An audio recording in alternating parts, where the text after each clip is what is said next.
पंजाब की सियासत से जुड़ी इस वक्त की बड़ी खबर आपको बता रहे हैं। पंजाब बीजेपी अध्यक्ष सुनील जाखड़ नाराज बताए जा रहे हैं। सूत्रों से यह पता चला है जाखड़ ने अध्यक्ष पद छोड़ने की इच्छा भी जताई है। कल सदस्यता अभियान की मीटिंग में वो शामिल भी नहीं हुए और आला कमान की रणनीति से वो खुश नहीं है। ये सूत्रों से जानकारी मिल रही है। सुनील जाखड़ ने पीएम से मिलकर नाराजगी भी जताई थी, लेकिन लग रहा है ये नाराजगी अभी भी बरकरार है। नीरज पांडे हमारे सहयोगी ज्यादा डिटेल के साथ जुड़ चुके हैं। नीरज, जरा समझाएं कि इनकी नाराजगी की खबरें कैसे पब्लिक हो रही हैं, उस पर्दे के पीछे क्या क्या चल रहा है? देखिए, जो कल ये बातें तब सामने आई जब वो कल सदस्यता अभियान की जो मीटिंग थी उसमें शामिल नहीं हुए। सुनील जाखड़ दरअसल पंजाब को लेकर जो भारतीय जनता पार्टी हाईकमांड की जो रणनीति है उस बात से नाराज हैं, लेकिन फिलहाल अभी उन्होंने लिखित में कोई इस्तीफा नहीं दिया। ये जरूर है कि उन्होंने मिलकर इस्तीफे की पेशकश की है। उनका कहना है कि यदि आप मेरे काम से खुश नहीं तो मैं इस्तीफा देने के लिए तैयार हूं, लेकिन अभी तक कोई रिटर्न में इस्तीफा भाजपा हाई कमांड को मिला नहीं उनकी तरफ से। लेकिन ये भी सही है कि वो भाजपा के जो हाई कमांड के रवैये से नाराज हैं और इसीलिए वो चाहते हैं कि पंजाब में भाजपा को जो लीड कर रहे हैं उससे वो अलग हो जाएं। तो अब देखना ये होगा आगे पार्टी हाईकमांड क्या निर्णय लेता है, लेकिन ये जरूर है कि अभी तक पंजाब में भारतीय जनता पार्टी के अंदर सब कुछ ठीक नहीं चल रहा। जी बिल्कुल, अब देखते हैं इस पर अगली अपडेट क्या होती है। नीरज, शुक्रिया तमाम जानकारी के लिए। तो देखिए, पंजाब बीजेपी अध्यक्ष सुनील जाखड़ नाराज चल रहे हैं, इस्तीफे की खबरें चल रही हैं, लेकिन इस पर किस तरीके का स्टैंड होगा पार्टी का, ये बाद में क्लियर होगा। आइए आगे बढ़ते हैं, तीव्र गति से खबरों का रुख करते हैं। सबसे पहले देश की खबरें। देहरादून रेलवे स्टेशन पर कल रात हुआ जमकर हंगामा। अलग अलग समुदाय के युवक युवती के एक साथ मिलने पर दो पक्षों में विवाद। ट्रेन और रेलवे स्टेशन पर तोड़फोड़, पुलिस ने बमुश्किल दोनों पक्षों को खदेड़ा। यूपी के बदायूं के रहने वाले युवक और युवती घर वालों को बिना बताए देहरादून पहुंची थी नाबालिग युवती। बदायूं में परिजनों ने दर्ज कराई थी गुमशुदगी की रिपोर्ट। बिहार के समस्तीपुर में स्वतंत्रता सेनानी एक्सप्रेस के एसी कोच पर पथराव हुआ। स्टेशन के आउटर सिग्नल पर पत्थरबाजी। जयनगर से दिल्ली जा रही थी ट्रेन। तिरुमाला के प्रसाद में मिलावट पर नहीं थम रहा गुस्सा। तिरुपति में हिंदू संगठन ने प्रदर्शन किया। आंध्र प्रदेश के पूर्व सीएम जगन मोहन रेड्डी के खिलाफ जमकर नारेबाजी। बीजेपी नेता माधवी लता ने तिरुमला मंदिर में दर्शन किए। जगन रेड्डी की तिरुपति यात्रा पर सवाल उठाए। पूछा, 18 बार गलती करने के बाद क्यों नहीं गए तिरुपति? तिरुपति में गौशाला बनवाकर प्रसाद के लिए शुद्ध घी का इस्तेमाल कर सकते थे। बिहार के नवादा में बदमाशों ने पुलिस पर हमला कर दिया। डायल 112 की गाड़ी पर हमला। पुलिस कर्मियों से हाथापाई। हिरासत में 2 लोग। गाजियाबाद के मोदीनगर में एक फैक्ट्री में भीषण आग। फायर ब्रिगेड की 10 गाड़ियां मौके पर पहुंची। आग पर काबू पाने की कोशिश जारी। तमिलनाडु में कार से मिले 5 लोगों के शव। व्यापारी मणिकंदन, पत्नी, मां, 2 बच्चों का शव मिला। कर्ज से परेशान होकर सुसाइड की आशंका। मामले की जांच जारी। अमेठी में बारिश के बीच न्याय मांगने थाने पहुंचे महंत दुर्गेश दास। जिला पंचायत भवन में करना चाहते थे महाप्रसाद वितरण कार्यक्रम। पंचायत भवन की चाबी नहीं मिलने से नाराज हुए। पुलिस ने समझा बुझाकर वापस भेजा। एमपी के मुरैना में अवैध खनन पर प्रशासन का शिकंजा। कलेक्ट्रेट के बाहर अवैध खनन की बिक्री को रोका गया। 4 ट्रैक्टर ट्रॉली जब्त की गई। यूट्यूबर एल्विश यादव, सिंगर राहुल यादव पर ईडी का शिकंजा। करोड़ों रुपए की संपत्तियां, बैंक खाते फ्रीज किए गए। यूपी हरियाणा में स्थित कुछ संपत्तियां जब्त। दिल्ली के महरौली में इलाके में हुई धोखाधड़ी का मामला सामने आया। पुलिस ने आरोपी महिला को मनाली से अरेस्ट किया है। फोटो क्लिक कराने के बहाने गहने लेकर फरार हो गई थी। पुरानी पेंशन बहाली की मांग को लेकर के मेरठ में प्रदर्शन। सैकड़ों शिक्षक कर्मचारियों ने आक्रोश मार्च निकाला। अपने हक के लिए ईंट से ईंट बजाने की चेतावनी दी।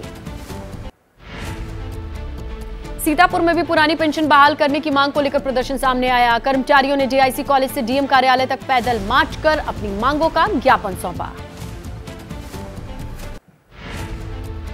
मुंबई एयरपोर्ट पर एयर इंडिया के विमान से सफर करने वाले यात्रियों का हंगामा। फ्लाइट में देरी होने पर यात्रियों ने एयरपोर्ट पर ही काटा बवाल। राजस्थान के डिप्टी सीएम प्रेमचंद बैरवा के बेटे का रील बनाते वीडियो सोशल मीडिया पर वायरल है। रील बनाते समय एस्कॉर्ट कर रही पुलिस की गाड़ी। कार्तिकेय भारद्वाज के साथ खुली जीप में एक और नेता का बेटा भी मौजूद। लखनऊ गोमती रिवर फ्रंट से लड़की ने छलांग लगाई। मौके पर मौजूद लोगों के शोर मचाने पर मौके पर पहुंचे गोताखोर, आनन फानन में नदी में कूदकर बचाई युवती की जान। दिल्ली में 103 साइट पर लिए गए पानी के सैंपल। 25% इलाकों में पानी का टीडीएस बहुत ज्यादा मिला। कई इलाकों में खारा पानी पीने को मजबूर हुए लोग। इस पानी से बीमारियों का भी खतरा। पूर्वी लद्दाख में भारत और चीन के बीच चल रहे गतिरोध को कम करने की कोशिशें। बातचीत जारी कर सहमत हुए दोनों पक्ष। ऐसे समाधान पर पहुंचने की सहमति जो दोनों के लिए स्वीकार्य हो। एमपॉक्स के बढ़ते खतरे को लेकर के केंद्र सरकार अलर्ट। स्वास्थ्य सचिव अपूर्व चंद्रा ने सभी राज्यों को चिट्ठी लिखी। एमपॉक्स से निपटने के लिए तैयारियां दुरुस्त करने के निर्देश दिए। आतिशी और केजरीवाल की याचिका पर आज सुप्रीम कोर्ट सुनवाई करेगा। मानहानि मामले में हाई कोर्ट के फैसले को सुप्रीम कोर्ट में चुनौती। अग्रवाल समाज के नाम वोटिंग लिस्ट से काटने के बयान से यह जुड़ा मामला है। दिल्ली एनसीआर प्रदूषण मामले पर सुप्रीम कोर्ट में सुनवाई आज। पंजाब में इस साल भी पराली जलाने की जानकारी मिलने पर यह सुनवाई हो रही है। कोर्ट ने एयर क्वालिटी मैनेजमेंट कमीशन से जवाब मांगा है। बीजेपी सांसद कंगना रनौत के खिलाफ आगरा के एमपी एमएलए स्पेशल कोर्ट में केस है। 17 अक्टूबर को अगली सुनवाई होनी है। किसानों पर की गई टिप्पणी को लेकर वाद दाखिल। बिल्किस बानो मामले में गुजरात सरकार की पुनर्विचार याचिका सुप्रीम कोर्ट से खारिज। सुप्रीम कोर्ट ने 11 दोषियों की रिहाई के गुजरात सरकार के आदेश को कर दिया था निरस्त। इलाहाबाद हाई कोर्ट की लखनऊ बेंच में चाइनीज लहसुन के खिलाफ जनहित याचिका। जज के सामने देसी चाइनीज लहसुन एक साथ लेकर पहुंचे याचिकाकर्ता। आइए अब तीव्र गति से बाढ़ बारिश की खबरें आपको दिखाते हैं। ओडिशा में भारी बारिश के चलते कोणार्क सूर्य मंदिर में जलभराव। मंदिर में दर्शन करने वाले लोगों को काफी परेशानी। मंदिर का प्रवेश द्वार पूरी तरीके से जलमग्न। देश के कई इलाकों में बाढ़ बारिश का कहर। गुजरात के भावनगर में पुल पर फंसी तीर्थ यात्रियों से भरी बस। करीब 9 घंटे बाद 29 लोगों को रेस्क्यू किया गया। भावनगर के कुलिया गांव का मामला। झारखंड के साहिबगंज में गंगा का जलस्तर बढ़ने से बाढ़ आई। ग्रामीण इलाकों के साथ शहरी क्षेत्रों में भी पानी भरा। इलाके के दर्जनों गांव का संपर्क शहर से कटा। बाढ़ की मार झेल रहे बिहार के कई इलाके। शिवहर में भारी बारिश के कारण शहर के कई हिस्सों में जलभराव। लोगों को मुश्किलों का सामना करना पड़ रहा है। बिहार के सुपौल में कोसी बैराज पर रेलिंग तोड़कर नदी में गिरी बस। बस में सवार सभी 20 यात्रियों को सुरक्षित निकाला गया। विराटनगर से उदयपुर के गायघाट जा रही थी बस। देश के कई राज्यों में आज भी बारिश के आसार। महाराष्ट्र के पालघर में बारिश का रेड अलर्ट। मुंबई, पुणे, रायगढ़, ठाणे, नासिक के लिए ऑरेंज अलर्ट। उत्तर प्रदेश के दक्षिणी जिलों के लिए येलो अलर्ट जारी किया गया है। मौसम विभाग ने उत्तराखंड के लिए भी येलो अलर्ट जारी किया। मुंबई में मेनहोल में गिरने से महिला की मौत के मामले में बड़ा एक्शन। बीएमसी ने हादसे की जांच के लिए उच्च स्तरीय कमेटी बनाई। 3 दिन के भीतर रिपोर्ट सौंपेगी ये जांच कमेटी। मुंबई की बारिश से बिगड़े हालात पर शिवसेना यूबीटी नेता आदित्य ठाकरे का बयान। कहा, जलभराव की समस्या को लेकर राज्य सरकारें जरूरी कदम नहीं उठा रही हैं। वेस्टर्न एक्सप्रेसवे पर लगातार जलभराव। आइए तीव्र गति से पॉलिटिकल अपडेट लेते हैं। महाराष्ट्र के दौरे पर केंद्रीय चुनाव आयोग की टीम आज सुबह 10 बजे सियासी दलों के साथ मीटिंग होगी। दोपहर 1 बजे नोडल अधिकारियों के साथ बैठक है। महाराष्ट्र बीजेपी अध्यक्ष चंद्रशेखर बावनकुले का आरोप, महाविकास आघाड़ी ने लोगों से झूठ बोला, इसीलिए लोकसभा चुनाव में 2 लाख वोट कम मिले।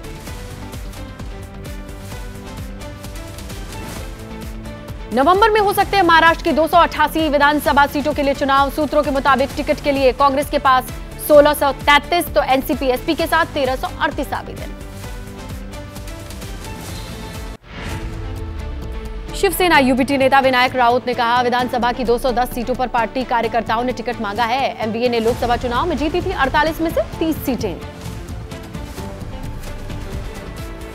केंद्रीय गृह मंत्री अमित शाह का हरियाणा दौरा। आज 3 रैलियों को वो संबोधित करने वाले हैं। सीएम सैनी के विधानसभा क्षेत्र लाडवा में भी उनकी रैली है।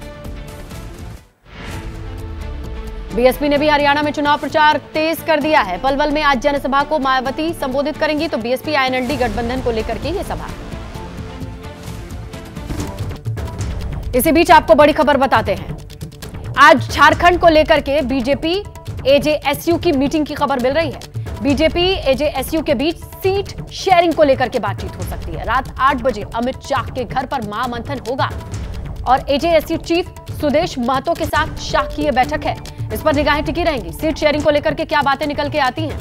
आज झारखंड को लेकर के बीजेपी एजेएसयू की यह मीटिंग है। चलिए ज्यादा डिटेल के लिए नीरज पांडे हमारे सहयोगी जुड़ चुके हैं। नीरज, इस मीटिंग को लेकर के किस तरीके की इनसाइड अपडेट्स है, शेयर कीजिए।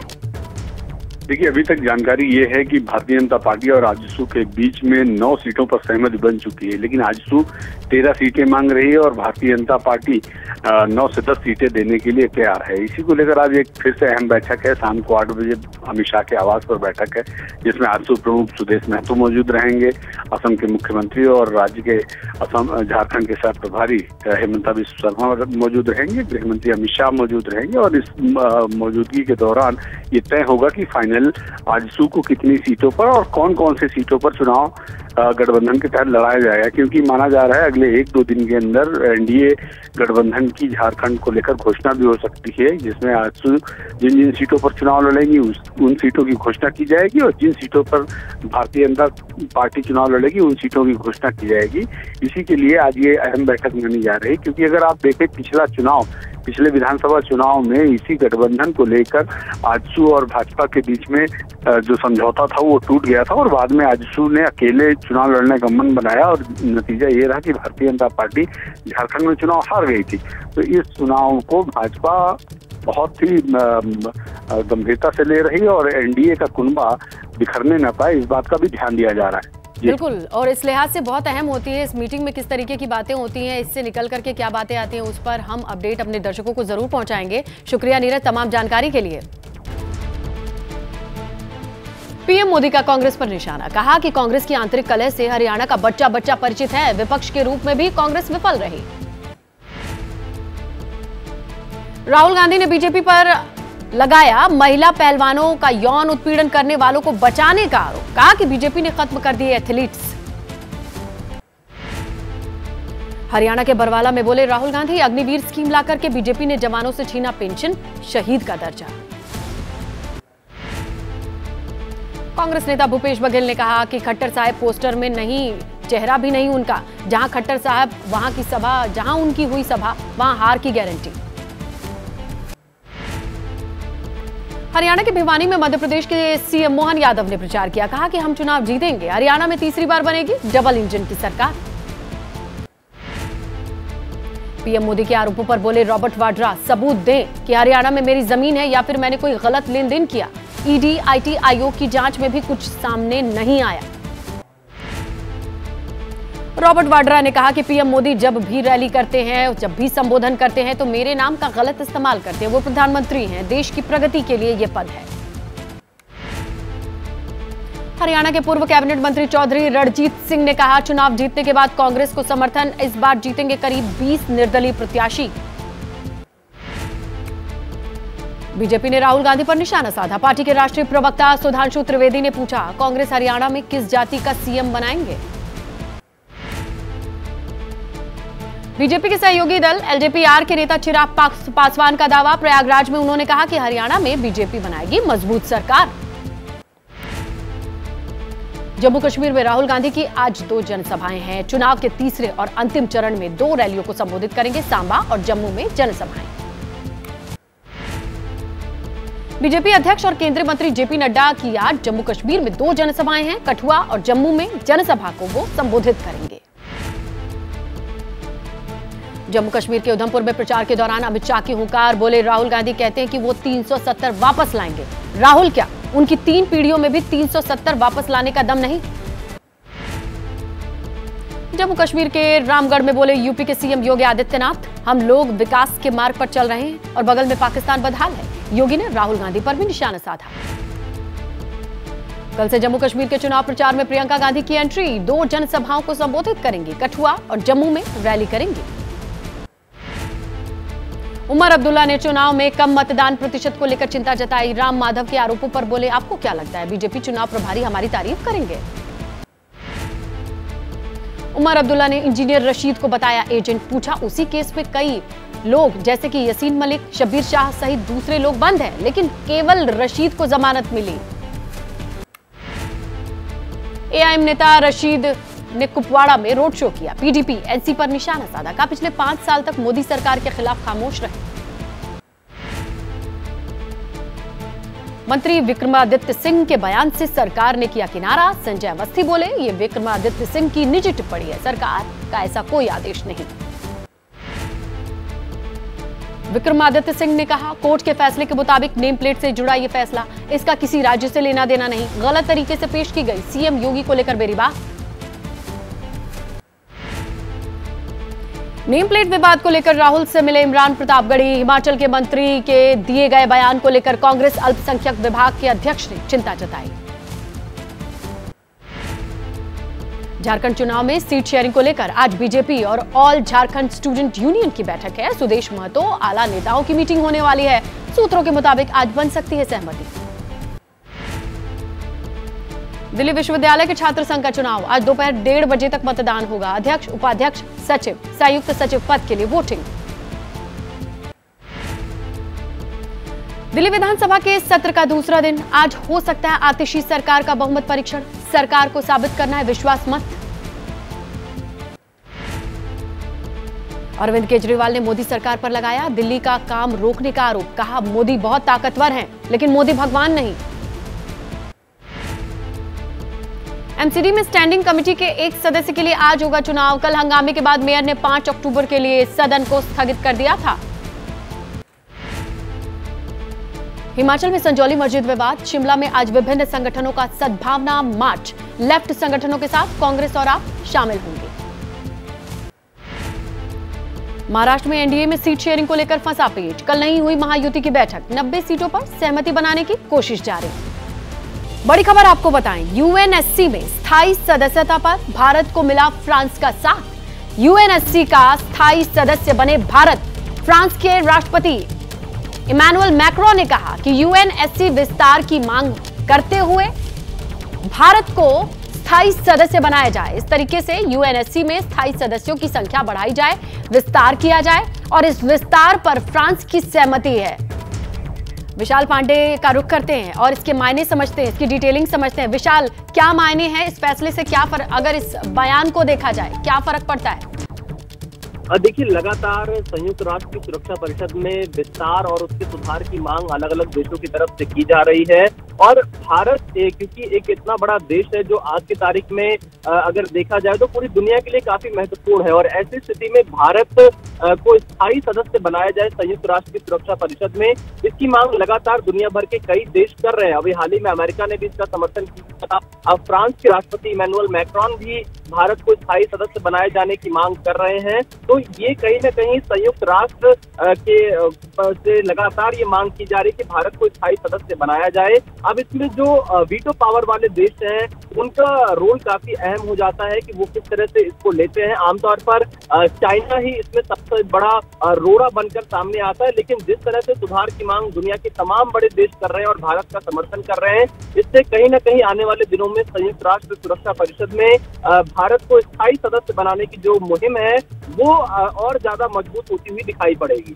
बिल्कुल विशाल, देखते हैं इस पे किस तरीके से बातें बहुत लंबे पुराने वक्त से चलती आई हैं, लेकिन अब फिलहाल फ्रांस का भी समर्थन सामने आया है। चलिए आगे बढ़ेंगे अगली बड़ी खबर की ओर। तिरुपति मंदिर के प्रसाद विवाद पर बड़ी अपडेट ये है कि 9 सदस्यों वाली एसआईटी ने घी में मिलावट की जांच शुरू कर दी है। लड्डू प्रसादम में पशु चर्बी के इस्तेमाल का आरोप है। ऐसे में 9 सदस्यों की एसआईटी टीम गठित हुई थी। अब ये टीम ग्राउंड पर पहुंच करके और जिस तरीके से घी की मिलावट का मामला सामने आया, इसकी जांच शुरू कर चुकी है। लड्डू प्रसादम में एनिमल फैट के इस्तेमाल का यह आरोप है। आइए अब आपको छत्तीसगढ़ के जशपुर की तस्वीर दिखाते हैं, जहां बारिश ने किस तरीके से तबाही मचाई है, आप देख करके अंदाजा लगाएंगे। बारिश के कारण कई गांव ऐसे हैं जिनकी सड़कें और पुल तक बह गए हैं। सोनक्यारी पुलिस चौकी के सामने बना पुलिया पानी के तेज बहाव में बह गया।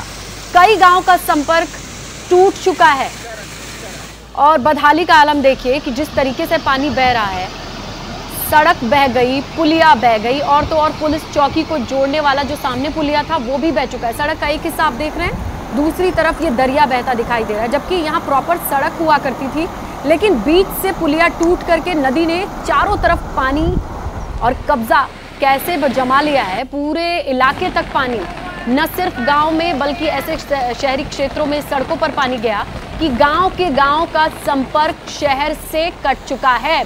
आपको पहली तस्वीर में छाता लिए बेबस गांव वाले नजर आ रहे हैं, जो देख रहे हैं कि किस तरीके से सड़क के दो किनारे एक दूसरे से अलग, बीच में दरिया बहती दिखाई दे रही है।